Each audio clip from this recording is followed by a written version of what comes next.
Yo, what is up? This is CyberShake. Welcome back to the channel. Today's video is going to be a bit different, but it's going to be a good one.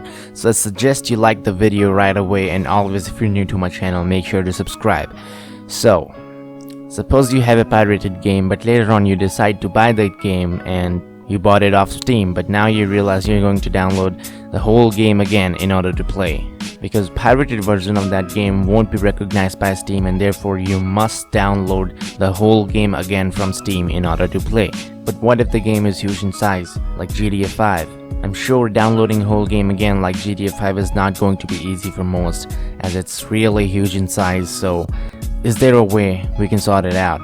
Can we use the game files of pirated version, paste it on Steam folder, and skip the downloading process?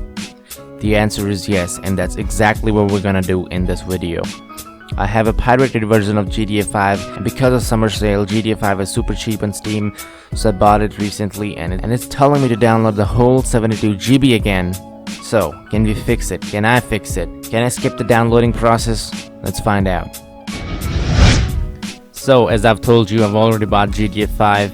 It was super cheap, 67% off, so I bought it. So first I'll let the Steam download a little bit of the data so it can create a directory for GTA 5.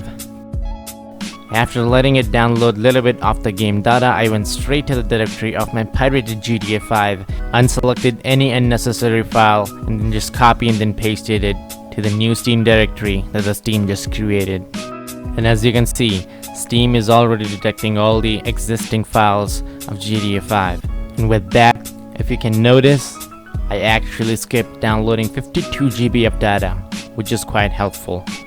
The reason it's only 52 and not the whole game is because the game actually updates very frequently and the data keeps on increasing, while my game was pirated and it stayed offline forever and it could not be updated. In other words, my version of GTA 5, the one that I had, the pirated GTA 5, was only a 52 GB. But now, after all the updates, the game is actually of 72.6 GB, hence I gotta download it.